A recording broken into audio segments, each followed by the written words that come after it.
Greetings, everyone. I need to restart that. Frog in my throat from the head cold. Greetings, everyone. I'm Tim Anderson, aka Renfell, and welcome to the next read through for the second chapter of Book One of The Weave and the Void.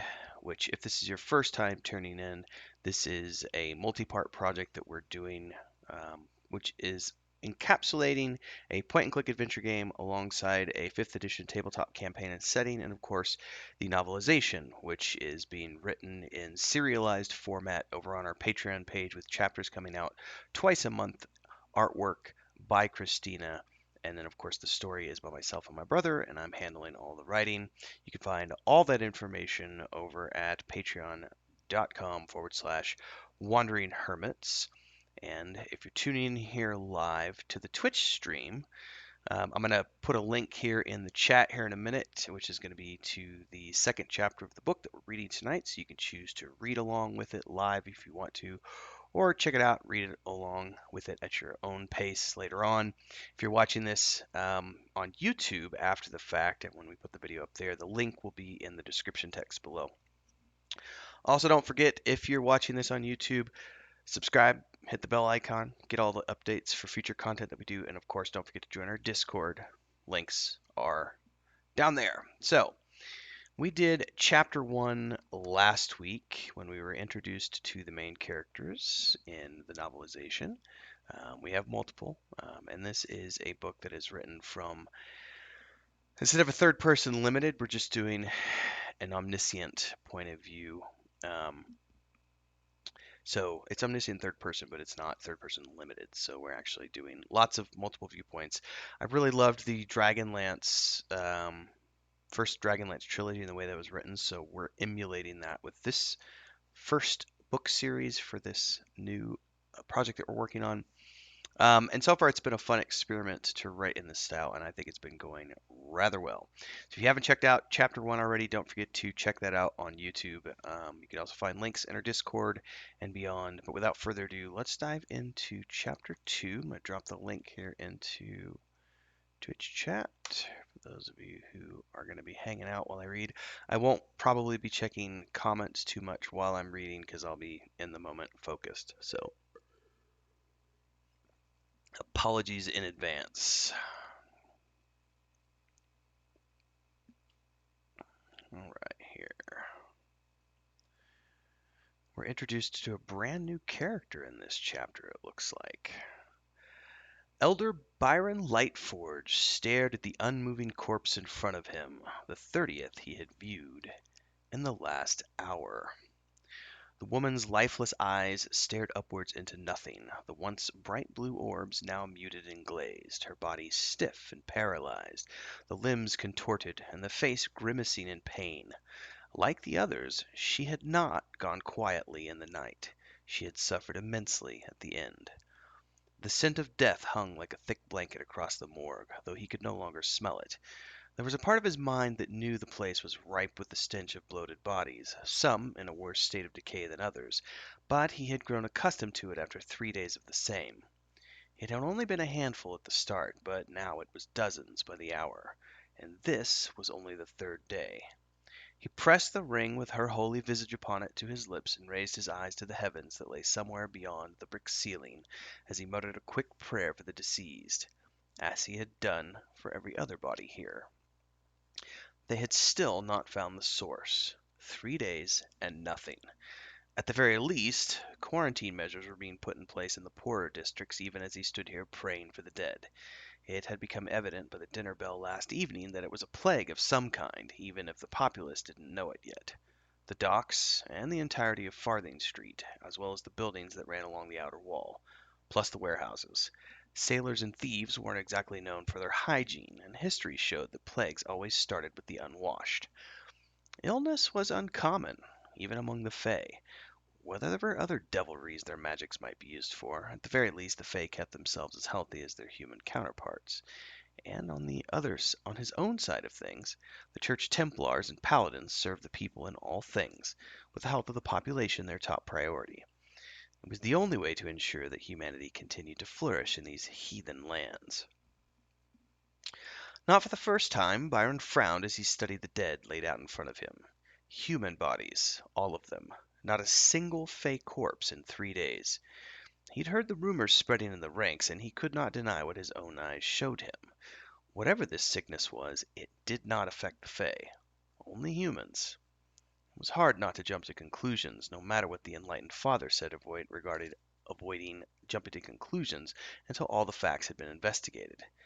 His Holiness hadn't stepped foot out of his gilded chambers in. Byron pressed the ring to his lips again and begged forgiveness in her name. It was blasphemy to go against the wishes of the enlightened father, her representative in this realm, and he felt immediately guilty for having thought ill of his Holiness.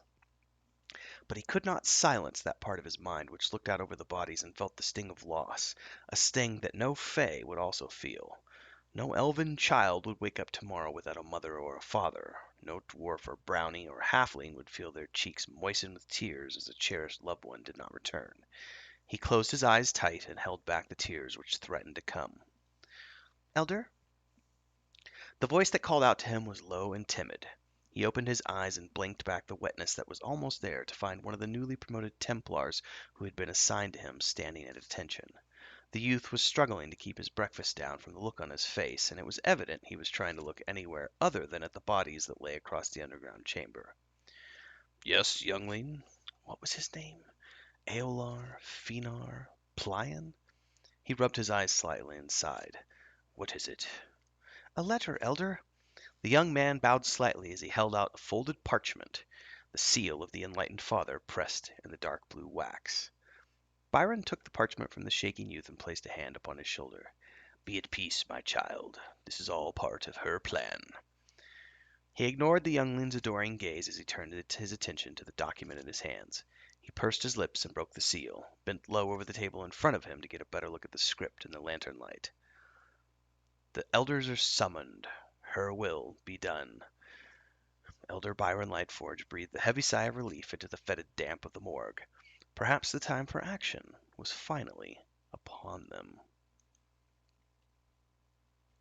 The creak of the wagon wheels and the slow crunching as they made their way over cobblestone and dirt was a welcome sound to Thanan's ears as he turned towards the street that led up through the heart of the dwarven district of Parthana. Gerald and Dane were at the front, leading the oxen that pulled the first wagon. A quick scan showed all three of the wagons were here, which was a breath of fresh air. He had been worried that they might have gotten stuck at the roadblock Althea had mentioned, despite her comments to the contrary. Firin and Hylan, he asked as Gerald slowed the lead animal to a halt in front of his forge. His cousin jerked his head towards the street that led out to the entrance of the dwarven district, his black beard braids dancing with the movement. Keeping an eye on the rear in case those paladins decided to get nosy. A flurry of movement, and something whirred past Thernan's head and sped off down the street, a blur of gray-purple wind. He thumped Gerald on the shoulder and muttered his thanks as he left his cousin to attend the unloading. He didn't have to go far before two familiar faces came into view. Firin, her head tilted back in laughter at something Althea was saying as she floated in the air between the pair, and Hylan, his face sporting a light beard that was new since the last time Thanan had seen him some 3 years back. The half-elf waved as she saw the dwarf come into view, and Thanan returned the gesture. Any trouble at the docks? He asked as the half-elf reached down and embraced him in a bone-crushing hug. Firin placed a hand on his shoulder and bowed slightly in greeting. No, but it looks like the church is setting up some type of blockade to the docks and warehouse district, replied the half-elf. He gestured off towards the southeast. We also saw similar roadblocks being set up along all the major avenues from the docks to the dwarven district. Something we should know about? Firin asked. Usually the church left patrolling the streets to the city watch, and she was genuinely curious about what could be the cause. Thanan frowned. I can't say that... I know, Althea butted in excitedly. Her wings fluttered faster than normal, and she raised one of her hands as she dropped to the ground, hopping slightly from one foot to the other. When would they ask her? Hurry up already. All eyes turned to the brownie. She tilted her chin up proudly. It's the dead, she pronounced solemnly, her voice dipping down to a conspiratorial whisper. The other three eyed each other warily. Althea was known for exaggerating things like all brownies did, and they weren't exactly sure what to make of her statement. She stamped a foot at their doubting faces. I'm serious. What do you mean by the dead? Thanon asked, one eyebrow raised. It was the first he was hearing of it. Althea sighed in frustration. Sometimes it was like no one paid attention but her. She flitted her wings and rose back into the air as she pointed in the direction of Farthing Street.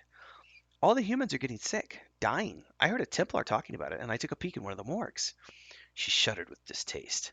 The smell had been horrible, worse than that stew Thanon said was his grandmother's specialty. Bodies everywhere. More raised eyebrows from the other three. Do you know anything about this? Fearon asked Thanon pointedly. He shrugged in return. It's the first I'm hearing of it. He narrowed his eyes and tugged at his beard. But it makes sense. If there's a sickness affecting the humans, they would block off Farthing Street first. That's the poorest district in the city, and the docks and warehouse districts, to restrict incoming and outgoing traffic. A plague? Highland frowned as he spoke the thought aloud, casting a glance back over his shoulder. The last place he wanted to be if there was a plague going about was the confines of a city. He had lived through one before, and had no desire to tempt fate again. Thanon shrugged. One way to find out.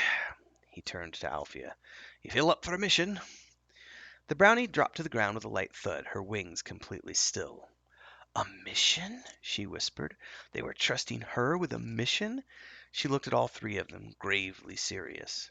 What do you want me to do? Check on the front gate of the city, Thanon replied. See if they've sent any additional paladins and Templars to help the city watch. And also, he trailed off. She was already gone, a whir of wings and dust.